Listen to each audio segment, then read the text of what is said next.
33 1 മുതൽ 33 വരെയുള്ള തിരുവചനങ്ങൾ. യഹോവയുടെ അരുളപ്പാട് എനിക്കുണ്ടായതെന്തെന്നാൽ, മനുഷ്യപുത്ര, നീ നിന്റെ സ്വജാതിക്കാരോട് പ്രവചിച്ചു പറയേണ്ടത്, ഞാനൊരു ദേശത്തിന്റെ നേരെ വാൾ വരുത്തുമ്പോൾ ആ ദേശത്തിലെ ജനം തങ്ങളുടെ കൂട്ടത്തിൽ നിന്ന് ഒരു പുരുഷനെ തിരഞ്ഞെടുത്തു കാവൽക്കാരനാക്കി വെച്ചാൽ, ദേശത്തിന് നേരെ വാൾ വരുന്നത് കണ്ടിട്ട് അവൻ കാഹളമൂതി ജനത്തെ ഓർമ്മപ്പെടുത്തുമ്പോൾ ആരെങ്കിലും കാഹളനാദം കേട്ട് കരുതിക്കൊള്ളാതെ ഇരുന്നാൽ വാൾ വന്ന് അവനെ ഛേദിച്ചു കളയുന്നു എങ്കിൽ അവന്റെ രക്തം അവന്റെ തലമേൽ തന്നെ ഇരിക്കും. അവൻ കാഹളനാദം കേട്ടിട്ട് കരുതിക്കൊണ്ടില്ല, അവന്റെ രക്തം അവന്റെ മേലിരിക്കും. കരുതിക്കൊണ്ടിരുന്നുവെങ്കിൽ അവൻ തന്റെ പ്രാണനെ രക്ഷിക്കുമായിരുന്നു. എന്നാൽ കാവൽക്കാരൻ വാൾ വരുന്നത് കണ്ട് കാഹളമൂതാതെയും ജനം കരുതിക്കൊള്ളാതെയും ഇരുന്നിട്ട് വാൾ വന്ന് അവരുടെ ഇടയിൽ നിന്ന് ഒരുത്തനെ ഛേദിച്ചു കളയുന്നുവെങ്കിൽ, ഇവൻ തന്റെ അകൃത്യ നിമിത്തം ഛേദിക്കപ്പെട്ടുപോയി എങ്കിലും അവന്റെ രക്തം ഞാൻ കാവൽക്കാരനോട് ചോദിക്കും.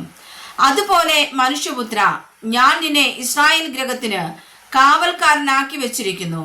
നീ എൻ്റെ വായിൽ നിന്ന് വചനം കേട്ട് എൻ്റെ നാമത്തിൽ അവരെ ഓർമ്മപ്പെടുത്തേണം.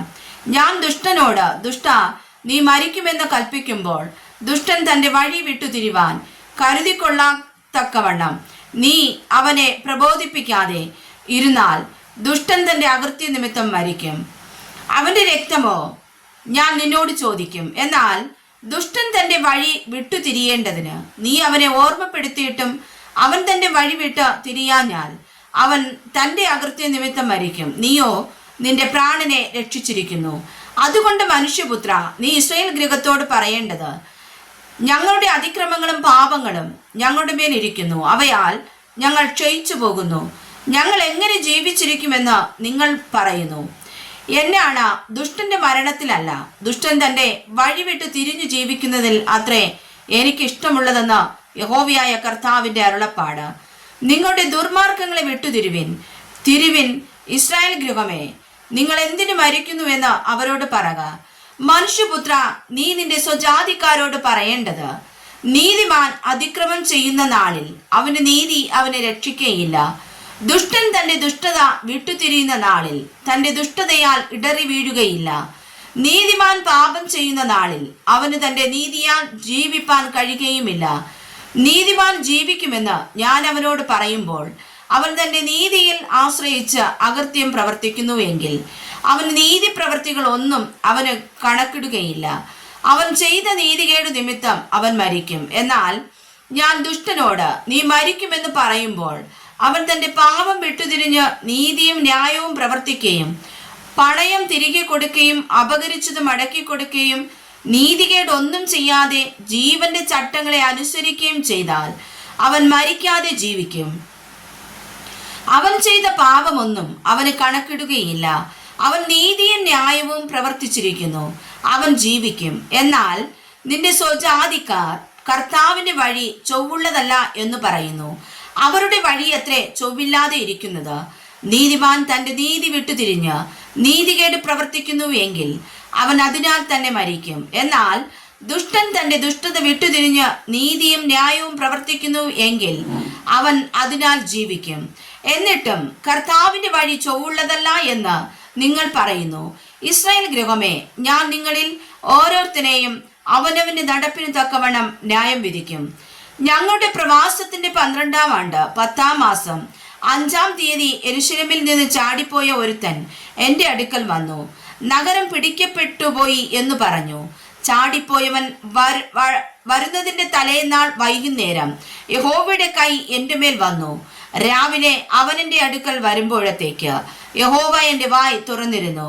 അങ്ങനെ എൻ്റെ വായ് തുറന്നതുകൊണ്ട് ഞാൻ പിന്നെ മിണ്ടാതെ ഇരുന്നില്ല. യഹോവയുടെ അരുളപ്പാട് എനിക്കുണ്ടായതെന്തെന്നാൽ, മനുഷ്യപുത്ര, ഇസ്രായേൽ ദേശത്തിലെ ശൂന്യ സ്ഥലങ്ങളിൽ പാർക്കുന്നവർ, അബ്രഹാം ഏകനായിരിക്കെ അവന് ദേശം അവകാശമായി ലഭിച്ചു, ഞങ്ങളോ പലരാകുന്നു. ഈ ദേശം ഞങ്ങൾക്ക് അവകാശമായി ലഭിക്കുമെന്ന് പറയുന്നു. അതുകൊണ്ട് നീ അവരോട് പറയേണ്ടത്, യഹോവയായ കർത്താവ് ഇപ്രകാരം അരുളി ചെയ്യുന്നു, നിങ്ങൾ മാംസം രക്തത്തോടുകൂടെ തിന്നുകയും നിങ്ങളുടെ വിഗ്രഹങ്ങളെ നോക്കി നമസ്കരിക്കുകയും രക്തം ചൊരിയുകയും ചെയ്യുന്നു. നിങ്ങൾ ദേശത്തെ കൈവശമാക്കുമോ? നിങ്ങൾ നിങ്ങളുടെ വാളിൽ ആശ്രയിക്കുകയും മ്ലേച്ഛത പ്രവർത്തിക്കുകയും ഓരോരുത്തരും തന്റെ കൂട്ടുകാരന്റെ ഭാര്യയെ വഷളാക്കുകയും ചെയ്യുന്നു.